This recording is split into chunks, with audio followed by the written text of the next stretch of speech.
Hello guys, in today's video we are going to see how to automate a website testing without writing a single line of code. If you check out most YouTube videos, they will say install this extension and do this click and do that click and you can save within your extension. This will work for a limited time but you cannot customize or add any other functionality. The thing I am going to show you will generate a code.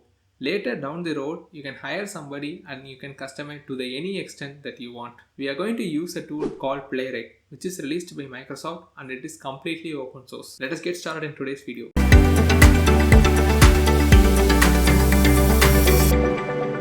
Before getting started with this video, please install Node.js. This is available for Windows, Mac as well as Linux. I will leave the links in the description. Okay, right now I assume you have installed the Node.js. I'm going to open a terminal. If you are in a Windows, please open a PowerShell. If you are in a Mac or Linux, please open a terminal. So I am in a Linux laptop, so let us get started. The very first step that we want to do is create a new folder, and inside the new folder, we can start automating our test cases. So for creating a new folder, I can simply create a new folder by calling make.dir. So this will create a new directory. So for now, I can put like testing.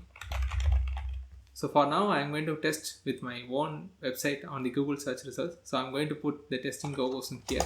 I'm getting it testing GoGoSoon. Okay. So now I'm going.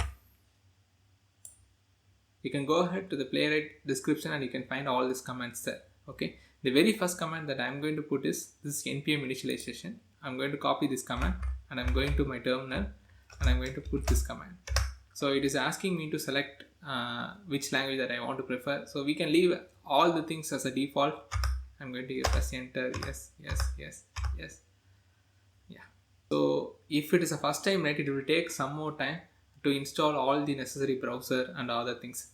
So as soon as I install, so it is giving me some nice things like what are the things that I can do with this one. I need to open this folder somewhere. For that I'm using a Visual Studio Code. Please install this software. It is available for all the platforms Windows, Linux and Mac. Now that we have initialized a Playwright project, let us try to run this project. I will leave this command in the description.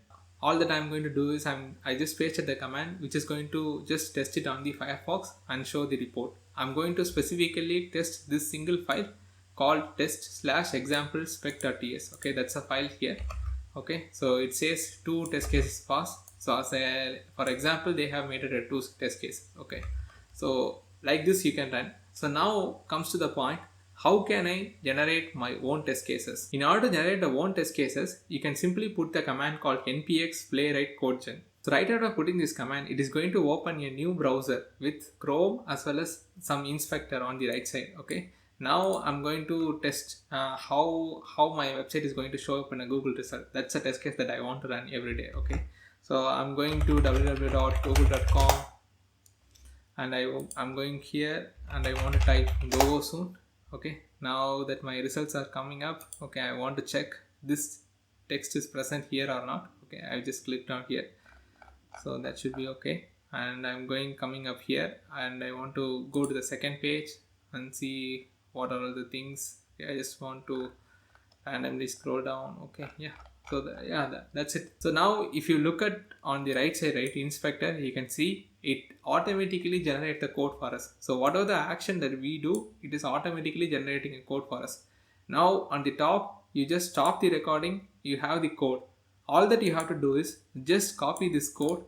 Okay, and under the test folder, right, create a new file. Something like I can put like GoGoSoon.spec.ts. Make sure the file extension should be .spec.ts and paste the lines. Okay. Now all my codes are pasted over here. I can save the file. Now I'm going back to my terminal. I can close this one. In order to close this, just press Ctrl C. Now I can run this command with a small change. Instead of example.spec.ts, I'm going to type GoGoSoon.spec.ts. Okay. So if you notice down quickly, so it is trying to load the Google page and it is typing me the GoGoSoon. Yeah, at very fast, it is just clicking the second button and load and it just stopped. Okay, within a 6 second, our page is tested and it is passed. Okay, so now you have a question. Okay, so it is running so fast. So how can I see each and every step? So in order to see each and every step, right, you can simply add a command parameter called debug. Okay, with this command, if you open this, right, it is going to so on the since I'm using a couple of monitors, it's going here and there. it's going to open a Playwright inspector here and the Firefox window here. Over here, it just waited on the first line, okay, which is waiting for our approval. So I can go ahead and click on the approve. So now it has opened the Google. Okay, now I can click on the approve. Okay, it's going to click on the search box and it typed the GoGoSoon, and I got the other result, and then it checks it, and then it clicks on the second one. Now it waits for the close. Now if you click that, it just closed. Okay, so you can always verify back. That's it for today's video, guys. If you like the video, please make sure to hit the thumbs up and make sure to subscribe to my channel. That's what keeps me going. I will see you in the next one. Bye bye.